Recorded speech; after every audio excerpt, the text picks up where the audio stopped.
havanaise de Franck Mambrib, chez Ska Éditions. 31 décembre 2008, La Havane. Dans le grand hall de l'aéroport José Martí, les verrières centrales du plafond tubulaire diffusent une lumière blafarde. Vincent, trentenaire débraillé, tire nonchalamment sa valise à roulettes jusqu'à une baie vitrée.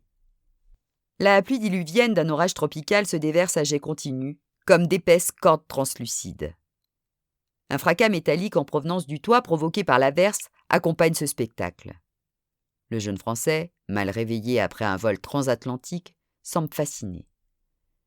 Les brochures touristiques lui avaient vendu un ciel bleu-azur et la douceur hivernale des Caraïbes. La touffeur ambiante le pousse à retirer son blouson. La veille à Paris, un épais brouillard maintenait la température proche de zéro. Un éclair aux ramifications multiples déchire l'horizon. Il est suivi de peu par un coup de tonnerre d'une rare violence qui fait trembler la structure entière de l'aérogare.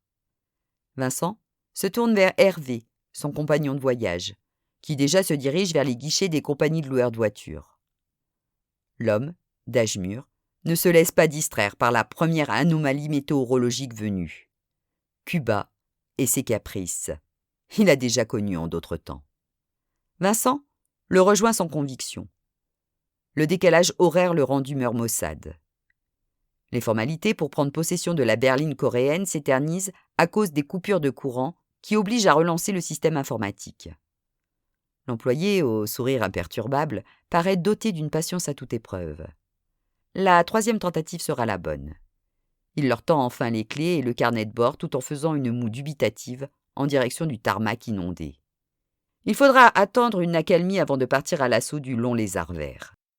« T'as faim, gamin ? Je t'ai déjà dit de pas m'appeler comme ça. C'est affectueux, tu sais bien. J'ai rien contre un petit brunch. » Suivant les écriteaux ad hoc, il traverse une passerelle qui débouche dans le fuselage d'un antique aéroplane de fabrication soviétique réaménagé en bar-cafétéria. 2 frigos encadrent l'accès à la cabine de pilotage reconvertie en cuisine. Quelques employés de l'aéroport en gilet jaune et des navigants de la compagnie cubana sirotent leur café, accoudés aux tables métalliques, en regardant le déluge par les hublots. Les visiteurs français s'installent à la queue de la carlingue en prenant leurs aises. Une serveuse, métisse et calipige, les rejoint sans se presser d'une démarche chaloupée. Hervé commande d'autorité 2 omelettes, du jambon, du fromage local accompagné de pâté de goyave et 2 grands cafés noirs. L'averse se calme, réduisant les nuisances sonores. Vincent observe d'un œil morne la déco épurée de cette gargote aéroflotte. « Tu fais une drôle de tête, gamin. J'ai la tête dans le cul. Ça ira mieux après une petite sieste à l'hôtel. N'oublie pas qu'on est en voyage d'affaires. Tu te reposeras quand on aura signé quelques contrats. Relax, papy, on vend pas des aspirateurs. Ce déplacement nous coûte un bras.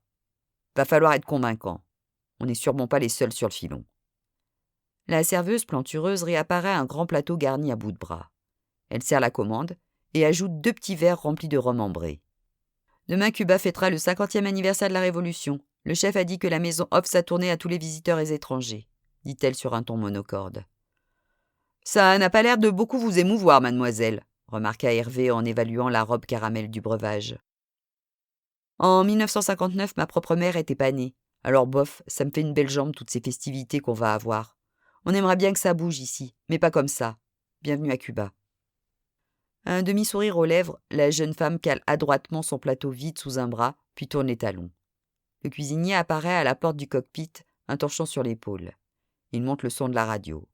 La serveuse se met à danser au rythme à contretemps d'un reggaeton et le cuisinier à sa suite en agitant ses hanches d'une façon suggestive. Les clients dodelinent sur leurs chaises, certains frappent dans leurs mains. « Tu vois, c'est ça qu'il faut ramener en France, » observe Vincent. « Le marché a besoin de nouveautés. Si ça cartonne ici, ça finira par cartonner en boîte et sur les radios chez nous. » Hervé acquiesce, totalement convaincu, et en même temps, navré au plus profond de lui-même. Hôtel Trip Habana Libre. Inauguré quelques mois avant la Révolution dans un style moderniste depuis longtemps désuet, l'établissement domine de sa masse imposante le quartier décrépit du Vedado, bordant le détroit de Floride. Avant de pénétrer dans l'immense hall, Hervé marque un temps d'arrêt devant la fresque monumentale abstraite qui en décore la façade. « Nostalgique ?» lui demande son associé. « Pas exactement. C'est la première fois que j'entre comme client. On se serrait dans des dortoirs de Buena Vista à l'époque. J'avais pas les moyens. « Tu t'embourgeoises, papy, fais gaffe !» À la réception, une jeune femme brune, en tailleur impeccable, s'active avec grâce. Sa chevelure, souple, dégage des senteurs délicieuses. L'accent français de Vincent l'amuse visiblement. Elle lui donne avec beaucoup d'empressement quelques repères sur une carte du centre-ville et son langage corporel montre qu'elle n'est pas insensible au charme de ce nouveau client. Elle enchaîne sur le programme des festivités du 50e anniversaire de la Révolution. Vincent boit ses paroles. Sourire enjôleur aux lèvres. Les œillades de plus en plus explicites de cette créature caribéenne font rire intérieurement Hervé, qui tape virilement sur l'épaule de son acolyte pour le ramener à la réalité. Les délices du paradis exotique, ce sera pour plus tard.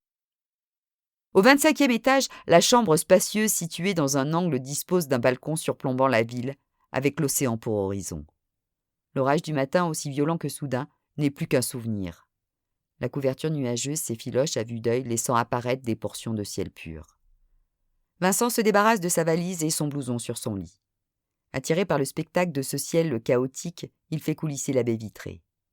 Il sort, main dans les poches, pour observer la ville. Hervé tire une chemise plastifiée de sa sacoche et le rejoint sur la terrasse. Il s'installe sur un siège, compulse divers documents. « Notre site de téléchargement a du mal à décoller, observe-t-il. Si on ne se démarque pas de la concurrence, à moyen terme, on est mort. Avec l'effondrement des ventes de CD, il faut toujours plus d'agilité pour capter le public. » « Je sais, on en a parlé des millions de fois. C'est bien pour ça qu'on est là, non ? Pourquoi ce qui fait danser la jeunesse urbaine de l'Amérique latine et des States depuis plusieurs années ne débarquerait pas en Europe ? On met l'Espagne à part. Ça marche déjà là-bas, mais c'est à cause de la langue. On fait venir 2 ou 3 groupes cubains ou portoricains en tournée sur la région parisienne et on propose quelques adaptations à des étoiles montantes de la variété française. Dommage que sur un plan artistique, on atteigne des sommets de niaiserie. Tu sais ce qu'en disent la plupart des rappeurs qu'on a aidés à percer ? Ils trouvent ça craignos, je te l'accorde. Un rythme stupidifiant qui vise à faire bouger les hanches et pas le cerveau. Si la grande musique et les chansons à texte faisaient vivre dignement les producteurs, ça se saurait. On va pas refaire le monde à nous deux ici et maintenant. Exact. Mais, enfin, mélanger du reggae, du hip-hop et de la salsa avec la drague et la baise comme unique toile de fond, il fallait oser. Libre à nos poulains de s'approprier le rythme tout en parlant d'autre chose. Le téléphone portable d'Hervé vibre dans sa poche. Il le sort, consulte le texto en hochant la tête. Eh merde. Des ennuis ? Mon avocat. Le report pour l'audience de divorce est refusé. Ça sera le 4 janvier comme prévu initialement.